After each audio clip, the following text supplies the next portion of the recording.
Welcome to the Solar United Neighbors Indiana Solar 101 and Introduction to Ready Set Solar. If you are joining us from outside the great Hoosier State, most of this content will be relevant, but there is quite a bit of Indiana specific information sprinkled throughout. I will be your host, Christopher Norick. I am the Indiana Program Associate, located down in Southwest Indiana in Evansville. Joining me tonight is Chris Tilden. He is the Heartland Go Solar Senior Associate. He'll be keeping an eye on the chat and helping to answer questions as we go along. Speaking of questions, be sure to submit your questions in chat. And note you can send those to everyone attending or just the panelists with that little drop-down button. And there is a lot of information packed in tonight, and it is being recorded, so you don't have to scribble down lots of notes when we get into the technical sections. The video link will be sent to you later on. This is your first time at a Solar United Neighbors event. We are a vendor-neutral national nonprofit organization. We're unaffiliated with any developer or installer, and we rely entirely on community engagement and involvement, which allows us to be completely unbiased when we give you advice. We have field staff in 12 states at this point, plus Washington, D.C. and Puerto Rico. We are dedicated to helping Hoosiers go solar, join together, and fight for their energy rights. That's so we can build a new energy system that is clean, affordable, and equitable, with rooftop solar at the cornerstone. Nationally, we've helped over 10,000 families go solar, which corresponds to over 80 megawatts of solar and 1 million metric tons of CO2 equivalents saved. That's pretty impressive. Right here in Indiana, this slide kind of demonstrates what we've done in just 6 years. We started in Indiana in 2019. And while we primarily focus on residential and small commercial solar space, we also believe utility scale solar needs to be part of Indiana's long-term energy solution. So a quick little how we got started. A lot of folks typically ask this question. So back in 2007, our founder, Anya here, in Washington, D.C., her son asked her if they could go solar. And they ended up recruiting their neighbors and essentially bootstrapped a 50-person or 50-family solar co-op to make their solar more affordable. With their success, more people in their community were interested in replicating their success, and son was born. So as I mentioned, we've been expanding east since then and currently have staff in 12 states, DC and Puerto Rico, and a team truly across the country. And we expand as resources allow. And of course, why go solar? And there are many answers, and they are all valid. So keep a few of these in mind as we talk further about our theory of change and solar financials. I think primarily folks are interested in bill savings, but energy independence and resilience, such as during power outages, and there are definitely environmental benefits that several people concentrate on. And I always point out that local solar does benefit everyone, even if the panels are not on your own roof. So this protects solar owners from rising energy bills while also lowering costs for everyone. And that happens because it reduces the need for expensive centralized generation and grid upgrades. Your local solar will also make the entire energy system more secure, resilient, and reliable. Obviously, it does reduce air, water, and climate pollution, and it helps grow the local economy with good-paying jobs while keeping investments local. Very difficult to outsource installing solar on your roof. As I mentioned, our theory of change is to help people go solar, join together, and fight for their energy rights. What that actually looks like in practice is that we support Hoosiers through the entire process of installing their system, as well as continuing to be available as a resource if you ever need assistance with an existing system. We offer numerous resources. What we'll be sharing tonight is just the tip of the iceberg, and we also sponsor and host events across Indiana, and we're always looking to connect with solar supporters to expand our engagement. And we do fight for your energy rights. We fought against the end of net metering in Indiana, all the way to the Indiana Supreme Court, which unfortunately we lost. However, we were able to pass protections for homeowners and HOAs looking to go solar. We'll talk a little bit more about that later. And we do work for equity. So one of the reasons that we fight for solar rights is because solar allows everyone to participate in the new energy system if given a fair opportunity. When Sun started with a group of economically and racially diverse neighbors, they focused on solar because it helped them pay their electric bills. It helped them stay in their homes at a time when Washington, D.C. was being gentrified quickly and the country was in the middle of a financial crisis. Rooftop solar lets communities invest locally, create good local jobs, and brings control of the energy system within our reach. Quickly, before we dive in, I always want to give a quick shout out to our statewide partners. We've collaborated with many of these groups on projects across the state. You may recognize some of them. All right, enough of that intro. Let's get into it. So today we'll be covering solar technology basics, then solar economics. Finally, we'll cover our free Ready Set Solar program that simplifies the process of going solar and gives you a deeper dive on some of the topics we'll touch on today. But please keep in mind we are not installers, but we hope this session will give you the information you need to feel empowered to go out and get quotes from installers. Unit number 1, solar technology. This is the little bit nerdy part of the presentation that, hey, I get into. I hope you do too. So lots of people come to us with concerns about going solar in Indiana, where we experience all 4 seasons, as I'm sure all of you know. So this chart from the National Renewable Energy Laboratory, usually called NREL, shows the truth is that Indiana has plenty of sun. Indiana has more solar resources than Germany, which is recognized as one of the world leaders in solar.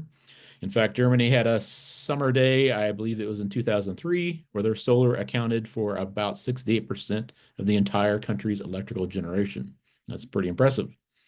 And solar panels actually reach peak efficiency on cooler, sunnier days, which we have plenty of most of the time. And today we'll be talking about solar photovoltaic, or solar PV for short. So we're not discussing solar hot water heaters, solar fans, or solar thermal. So PV technology converts sunlight energy into usable electricity, and the majority of today's solar market is PV technology. It's what you see in solar farms, on rooftops, ground mounts for business or personal use. So what most people think of when you just say solar. This is we dive into some of the nerdy topics. This is some important technology terminology used in conjunction with solar and electrical use in general. So a kilowatt is 1,000 watts and is typically abbreviated kW, but always, as far as I know, always pronounced kilowatts. And a watt is a measure of power. And what's important to know is kilowatts is what your total system will be measured in. Correspondingly, a kilowatt hour, kWh, is a measure of energy. And that's the electrical production of your panels when it's measured. And it's the same measurement that the utility company charges for electricity when you buy it from them. So in Indiana, that's approximately 16 cents per kilowatt hour. A note here, when comparing the competing proposals that you'll get between companies, you'll often see bids broken down into price per watt. And that's simply dividing the total price of your installation by the combined power of your system that your system's rated for. And that's somewhere on average, and this can vary widely, around $3 per watt. So an average panel physical size is kind of represented in this graph here, or this graphic. It's about 3 feet wide by about 5 to 6 feet tall. So this is somewhat the scale of a human sitting beside a panel. And the average size of an array is 6 to 7 kilowatts. And that's based on the number of panels divided by how many watts each panel produces. Sorry, not divided, multiplied by each panel. So this example shows 12 350 watt panels for a total system size of 4.2 kilowatts. Now, how many kilowatt hours, remember the energy that that system will produce depends on where you are in Indiana, what angle and direction your roof is at, how much shading you have. Then these are all things that your installer will look at when quoting your system.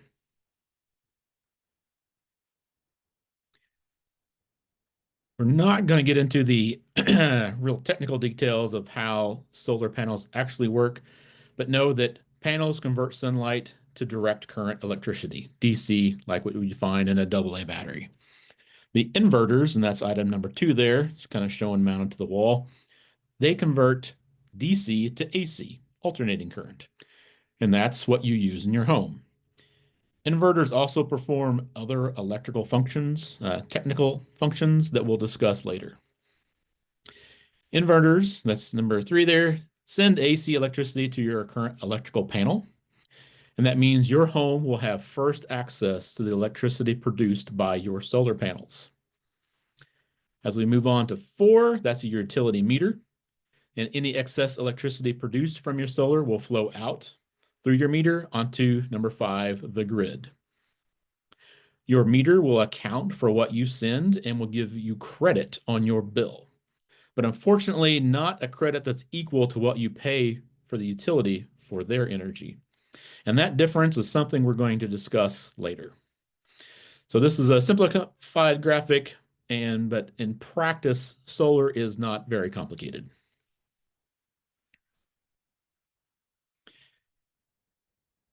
This is a nice graphic that DuPont supplied us. So the panels themselves are fairly simple, as I mentioned, as you can see by this diagram. Solar has become more affordable because component costs have decreased and the amount of power produced by each solar cell has increased over the last 20 years. So a single unit in a panel is a module, and several panels form a solar array, pictured there on the right. There are 2 different main types of solar panels, and that's polycrystalline or monocrystalline. So those monocrystalline panels are typically black in color, and they are often more aesthetically pleasing. They are also more efficient, but they do cost more than polycrystalline. The polycrystalline panels are typically have that blue hue that most folks associate with solar panels. Just know if you're getting quotes, you may see those types referenced on there, and that's the reason that the polycrystalline and the monocrystalline have different price points.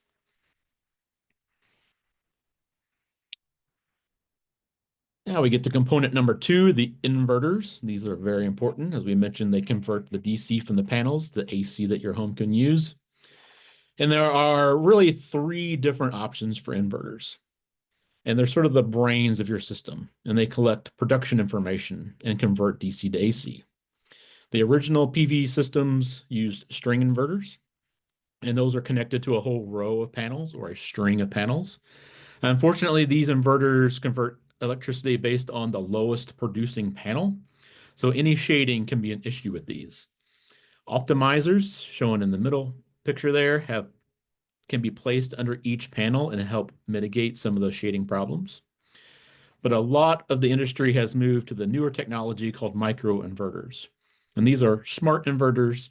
There's one sitting under each panel, and they can communicate with a combiner box. They can give a high level of detail of how your system is operating, and they also mitigate any shading problems because each panel has its own inverter. So any shade on one particular panel doesn't affect your entire system. But however, since each panel requires its own inverter, the costs can be higher than having a single string inverter. So I know that's a lot of sort of technical details. Just know that the solar company will make recommendations based on your specific site and your goals.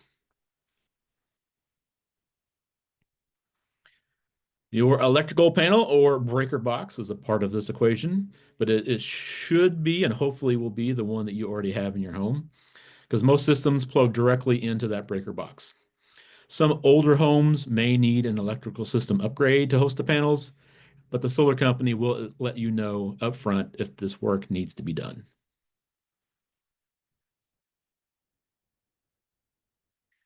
A few more system components. Talk about roof mounted versus ground mounted solar. So for roof mounted, the installation on a shingle roof requires racking. That's the term that's used. Those kind of go horizontal across your roof, and the panels mount to those. The panels are typically not mounted directly to the roof. And it's important to note that no matter what kind of roof you have, even though asphalt shingles are probably the most common, there is a solution for you. So that large photo kind of shows an average roof racking system on shingle roofs, but I've also included examples of standing seam metal roofs that have become somewhat common here in Indiana, and a clay tile roof. There are mounting solutions even for those. But in some instances, ground mounted systems may be better for you than rooftop. And that could include if you have a lot of shading on your home roof or other buildings shade it, the direction that your roof faces, or the available land that you have. So ground mounted arrays do typically cost more because there is additional hardware cost involved, including the extra wire and the trenching to get that wire to your house. And this is an excellent question. What does make a good roof for solar? Number one is roof orientation. And the most ideal direction for a solar roof is to face true south. A roof facing true south with no shade will receive the most solar resource. You can have true east and true west facing roofs. They are workable and they'll capture about 80% of the available solar resources, depending on your roof's pitch. If your only choice is a roof that faces north, it will receive too little sun to really be worthwhile installing panels on it. Please note that if your roof is very steep, you may incur additional installation costs. Number two, little to no shading, and ideally no shading. You want those panels free of shade from between about 9 a.m. to 3 p.m. That's about 80% of the available sunshine.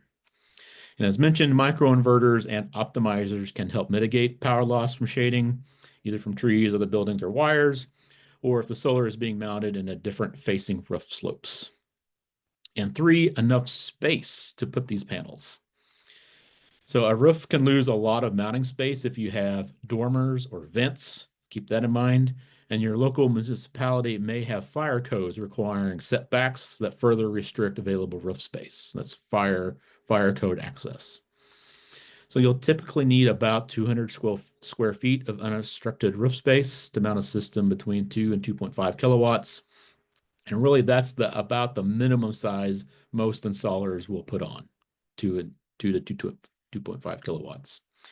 So another very important consideration is the age and condition of your roof. And we're mostly talking about asphalt roofs. If the roof has less than 10 years of life left, we recommend replacing before putting solar on. Or at least at a minimum, the roof should last as long as it takes for a system to pay for itself. In Indiana, payback time is around 10 to 15 years. So that's why we recommend if it's at 10 years of life left, replace it first before putting solar on. And I'll let you know that one of the benefits of signing up for Ready Set Solar is that Sun will do a roof orientation assessment using satellite photos and let you know if your roof is a good fit for solar. And everything we talked about here is the criteria we use to judge that. And we will talk a little bit more about Ready Set Solar at the end of the webinar. This is a topic I've been hearing more and more about, and that is batteries. And really the question that starts that conversation is what happens when the power goes out? And the simple answer is without batteries, your inverters are required by law to shut down nearly instantaneously when the grid goes down. Most folks, this is counterintuitive. Since you've put solar on your roof, you think during a power outage, you can generate your own power. But why they have to shut down is because you are still backfeeding into the grid. And if there's a line worker out there working to repair the damage, they could get electrocuted from the power that you're producing, especially once it hits one of the transformers and the voltage gets kicked up out onto the wires. And this is really where battery storage shines. So with the right setup, they detect the grid outage and isolate you from the grid until grid power is reestablished. So Panels can still produce power, and you can draw off your battery uh, while the grid is down. And often they'll do that switch over from grid to your own system so fast that you won't even notice, and computers are not even affected. Talk a little bit about the value of battery storage because they are quite expensive. And really, the main advantage of batteries is to provide electricity to your home in case of power outage. Now, whether that's due to weather or if you have a lot of brownouts or blackouts where you happen to live. And really, at this time, they won't save you money or help you get paid to send electricity onto the grid. And there is a big asterisk down there. And that's because that's the kind of policy that we want solar advocates to speak up about. And so Hoosiers can be fairly compensated for the kind of value their storage can add to the grid. And this may also include grid-connected EVs. That's where the technology is headed.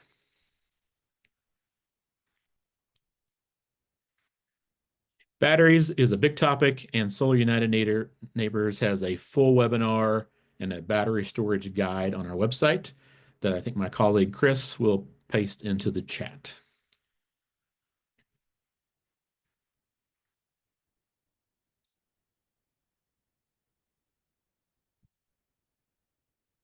All right, let's move on to a list of FAQs we typically get. And if these don't cover your questions thus far on this section, be sure to put those in the chat. Chris will work on answering those. And if he isn't able to, we'll follow up later on. One of the biggest questions we get is how long do systems last? Honestly, there are systems from the 1970s that are still producing power just at a reduced efficiency. So there's not really an answer for that, except it does kind of speak to that point number two for warranties. You know, how long is your warranty saying that they're going to last? And within warranties, there's really three warranties to be aware of. The first one is the power production warranty, and that is normally about a 25-year warranty. And that's from the manufacturer that says that your panel would typically produce between 80 to 90% of when it was new, aka the nameplate capacity. We are seeing these be extended with new technology. So they may even go beyond 25 years up to 30 years for some panels. Secondly, there's the product warranty, and that's like a defect warranty for the panels or the inverters or the combiner box. Those range anywhere from 10 to 25 years. String inverters are a little shorter. They kind of fall in that 10 to 13-year period. The microinverters are longer. They're smaller. They run a little cooler, and they typically have the longer 25-year warranty. And that also holds true for the optimizers that we talked about that can be used with string inverters. And third, there's the labor warranty from your installation company. That can range widely, but typically 2 to 10 years is what we are seeing in the market. And some can be a little bit longer than that if they're a well-established company here in Indiana. So all of these can vary from company to company and product to product. So this is a good comparison to use on your quotes when you're looking to try to compare one quote to another.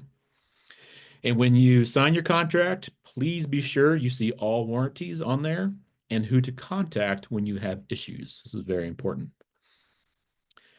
Moving on to maintenance, there's really no moving parts and they are low maintenance. Um, as one of our members stated at one time, they just sit there and make you money, which I always love to requote that. Pitched roofs allow rain to mostly clean themselves, but we do recommend every 5 years to have them inspected and typically be washed at that time, and that's a really good practice.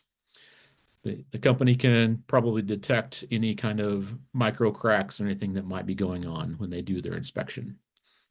And what's good about modern systems is they do report in through those smart combiner boxes or inverters to the installer so they can detect problems before you might even know that they exist. You can also monitor this on your own.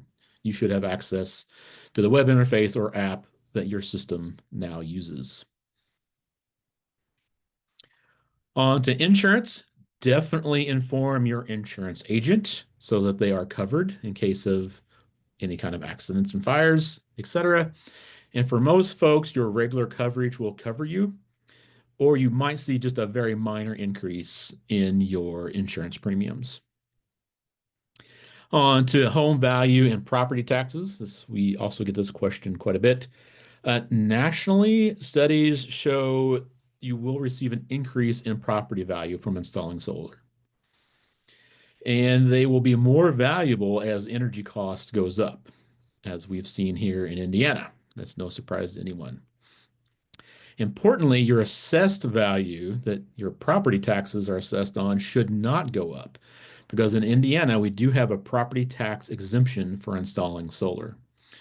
Be sure to file that paperwork, and if you have questions, we have information on our website. And lastly, we have a lot of questions about HOA, and as I mentioned in 2022, we helped pass a law that if you're denied, there is a clear path to overrule the HOA, but it is really far from ideal, unfortunately. You need to go out and collect signatures, and you'll need the less of either the number of signatures necessary to change your covenants or other governing documents that the HOA has, or 65% of the members of your HOA. And some HOAs nowadays are quite large, and that could be a lot of signatures. If this is a path you're interested in going down, please get in contact with us. We have some sample signature petitions that you can send out, and we definitely recommend going the electronic method nowadays. Hopefully your HOA has some kind of message board, email system, etc., that hopefully you can get this passed if you are denied. This solar milestone slide is a little bit on the timing. This kind of tells you how long the process normally takes. So it takes about a month for the installer to visit you and get you a proposal in between those two times. 1 to 2 months that they will do the full system design and get the required permits. Astonishingly, it only takes 1 to 3 days and typically only 1 day to actually put the solar on your home. Then there's going to be a little bit of a lag of about 1 to 2 months as the installer has to come out and inspect them. The installer gets the approval to turn your system on. And when that happens, he'll kind of teach you and show you how it all works. So then you start saving money on your electric bills and you celebrate. That's step number 7. But be sure next April that you file your taxes and you claim your 30% federal tax credit. And that is on form 5695. Step 9, for the next 25 plus years, you just keep cranking out clean energy day after day. I'm doing that right now. The sun's back out down here in Evansville. All right, with that, that sort of ends section 1. I think I'm running just a little bit behind in the presentation. So if you have questions that Chris has not been able to answer in chat, save those to the end and we'll open it up and see if we can get some questions answered as I take a sip of water.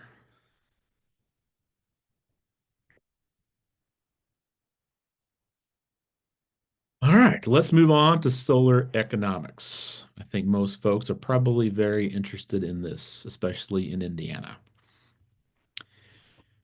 It is no surprise anyone living here that electric bills keep rising. So this chart is a cost snapshot that the Indiana Utility Regulatory Commission conducts every July 1, and they analyze the 5 investor-owned utilities in Indiana. That's CenterPoint, AES, Duke, I&M, and NIPSCO. And they calculate what 1,000 kilowatt hours would cost on July 1st. So this is the big variable that's not really shown in this graph is the cost of fuel. And especially in Indiana, where large utility companies are pretty heavily dependent on expensive and variable fossil fuel generation, you can see quite a bit of variability from year to year. But the overall track on that pink line is costs are going up.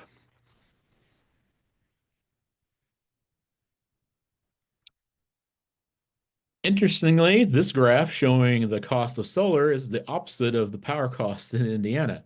It's they're going down because solar is no longer a boutique item, and its market share has grown and prices have dropped, especially in the last 10 to 15 years.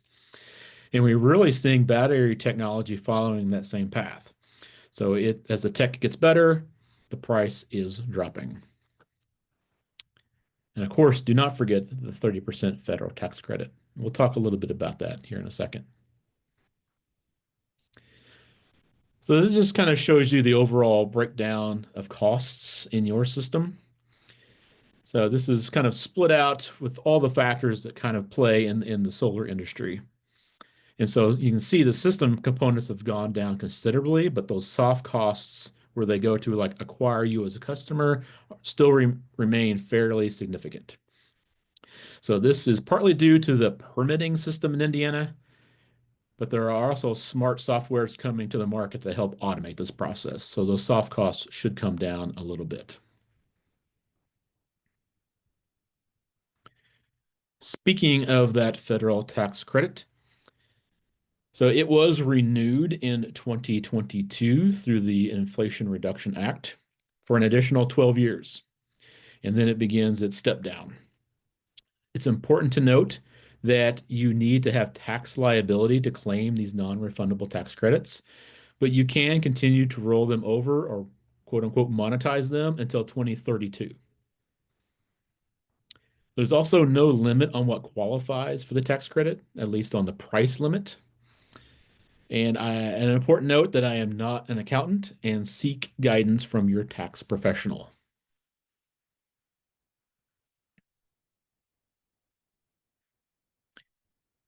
This is probably the number one question is general pricing and payback time. And unfortunately, it varies greatly depending on your goals and your particular energy needs. So it's kind of critical to discuss these with your potential installer during the quote process. That break even, sometimes called ROI or payback time, these are all terms that mean the same thing essentially when talking about solar installs. That's when the amount of money you saved from your electrical bill without solar equals the price you paid for your system.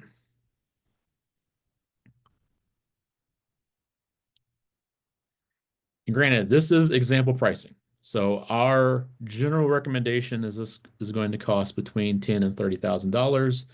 And in Indiana, your break even will be between 10 and 15 years.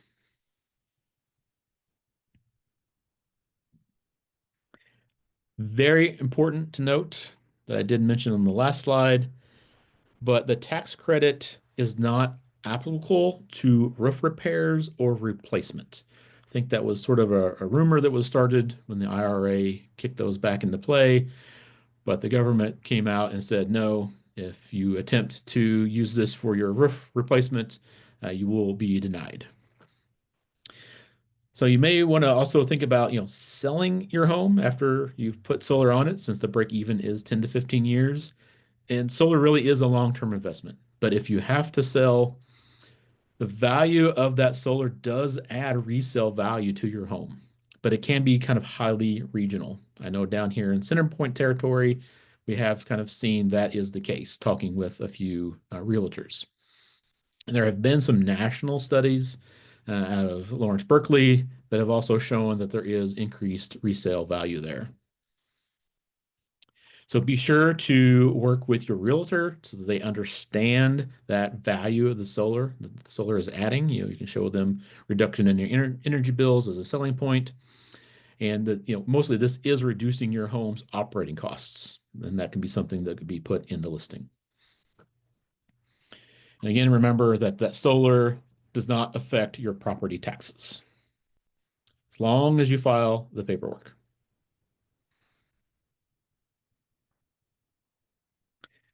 All right, now we're kind of talking about pricing. We're going to bump back to that number 5, where we're sending excess power onto the grid and how you're accounted for that. So in Indiana, that's determined by what the state legislator has dubbed excess distributed generation. Usually just EDG for short, because that is a mouthful. So really the default for being paid for electricity, extra electricity that your panels produce, is called net metering. You may have heard that term. And that means that the utility would pay you for the electricity at the same rate that they value the electricity that they produce. It's a one for one, 1 kilowatt hour to 1 kilowatt hour swap. And it goes on a credit kilowatt hour bank on your bill. Unfortunately, EDG, they completely kind of flipped that system on its head. And this is something that the state legislature passed in 2017, and it went into full effect in 2022. Uh, excuse me, and that's for the five investor-owned utilities. They are overseen by the IURC. But the research that I've done shows that most rural electric co-ops, sometimes called RECs or REMCs, and the municipal utilities are also following the same strategy. And it means that the electricity your panels send to the grid will be compensated by the utility at a rate at 1.25 times the wholesale rate. And they average an entire year's worth of wholesale rate and come up with a new price every year. This is an annual reevaluation. That's important to note because it can be highly variable. In fact, like back in 2023, the rates were quite high because the Ukraine war really disrupted the overall energy market across the entire country and the entire world.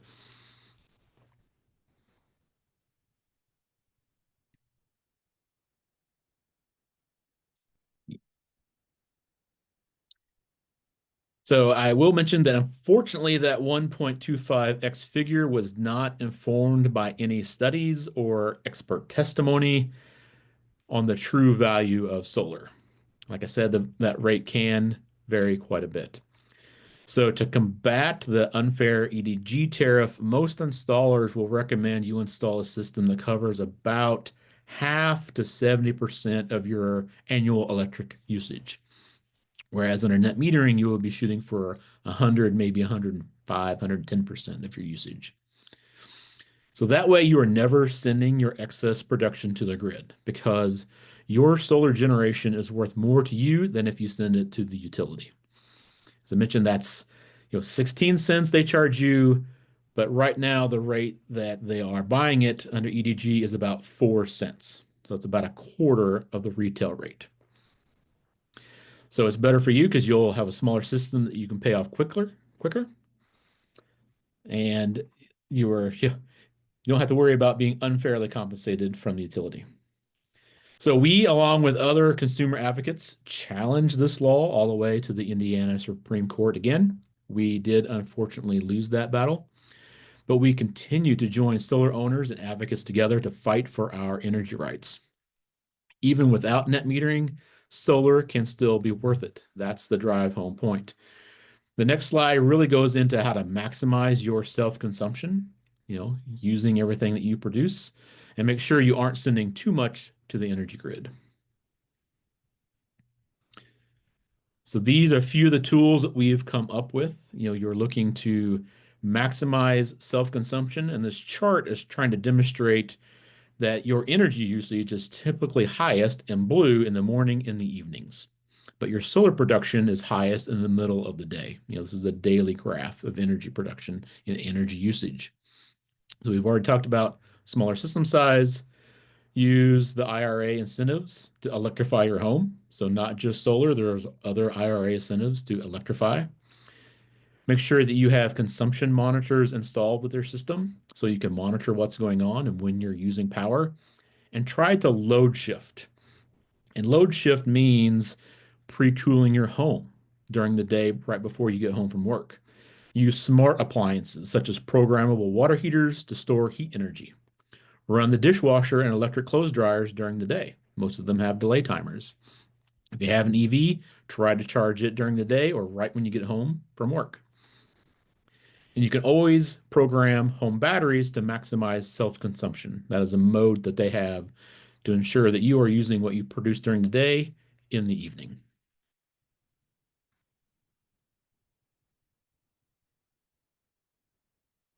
All right, here's just a few financing options if you're looking to finance. Heliox or home equity line of credits are fairly popular, as well as standard loans from your current bank. There are solar loans and bridge loans from community development financial institutions, usually just called CDFIs, and there are several in Indiana. And bridge loans is really there to get you from when you had to pay for your system to when your tax rebate comes in. So that's what the bridge is, because it can be several thousands of dollars. There are green banks scattered around. Indiana has a new statewide one that is looking to help finance solar installations. You can also consider refinancing and include in solar in the costs. And there's a few programs for that. And there are three institutions in Indiana that we know of: Hoosier Hills, Clean Energy, and Community First Credit Unions that offer some kind of solar specific financing. And there is a website on there to go a little bit more into financing options. Very simple, solarunitedneighbors.org/financing.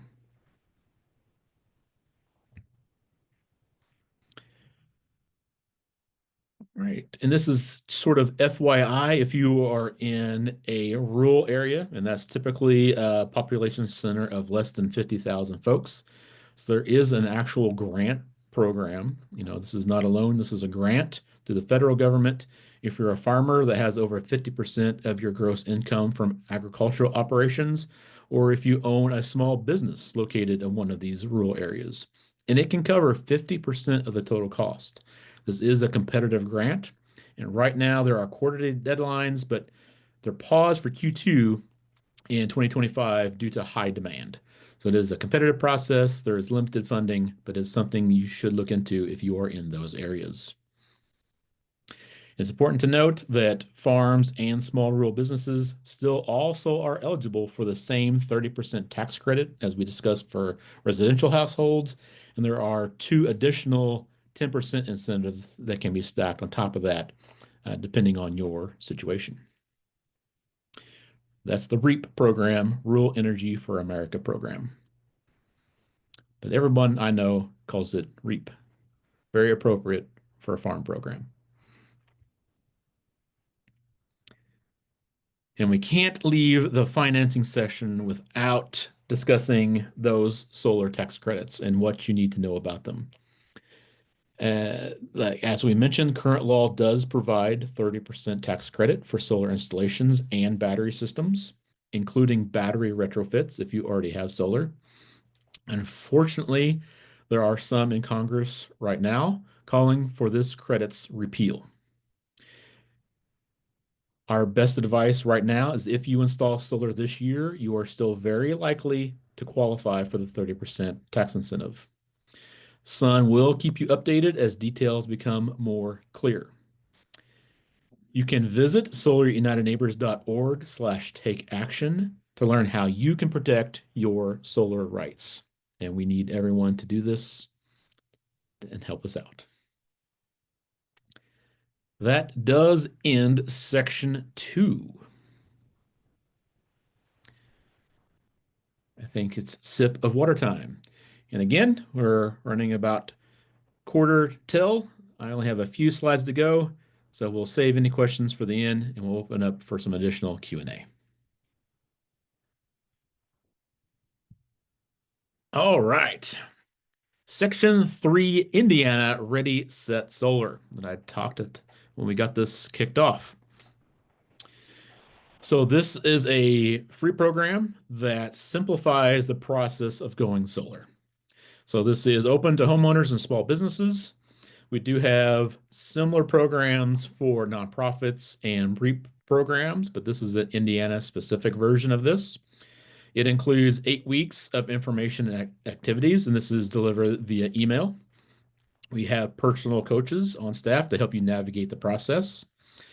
As always, we do provide unbiased installer neutral advice and expertise, and that typically involves helping you analyze the bids that you received from your solar contractors. We'll help you compare those and really get an apples to apples comparison. And as I mentioned, this is really tailored to the specifics of Indiana policies and incentives, which are different in every state. And it does include support from network of peers across Indiana, including Sun staff like myself, other solar homeowners, and some of our volunteers.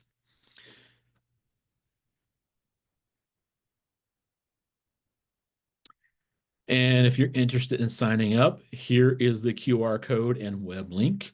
I'm sure my colleague Chris is pasting this into the chat right now.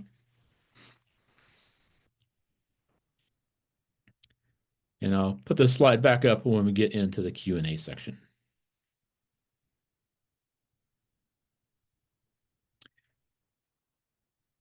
All right. If you're down with all of that and you are looking to help volunteer with us, we love our volunteers and we treat them very well.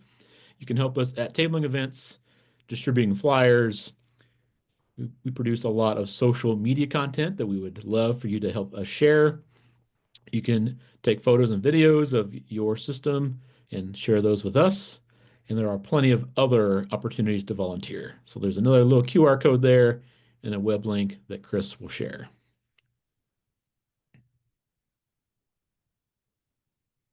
Look at those volunteers.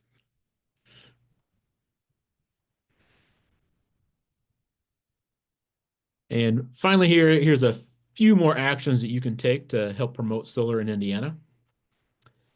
You can definitely join the conversation on Sun's Indiana Facebook group. It's a fairly active group. I think we're, I don't know, over 500 folks in there right now. You can help promote the Ready Set Solar program I just mentioned with your friends and neighbors. And if you're really looking to dive in and do more, you can join our solar action team. Those are the folks that are really dedicated to helping move solar policy forward in Indiana. A lot of dedicated folks. We have monthly meetings with guest speakers, and we take actions almost every month. All of this information will be shared with you in the follow-up email, so no problems with that. You will get this information. And with that, I thank you for attending tonight's Solar 101, an introduction to Ready Set Solar. If you need to get in touch with any of us here at the Indiana team, very simple email address. It's inteam@solarunitedneighbors.org.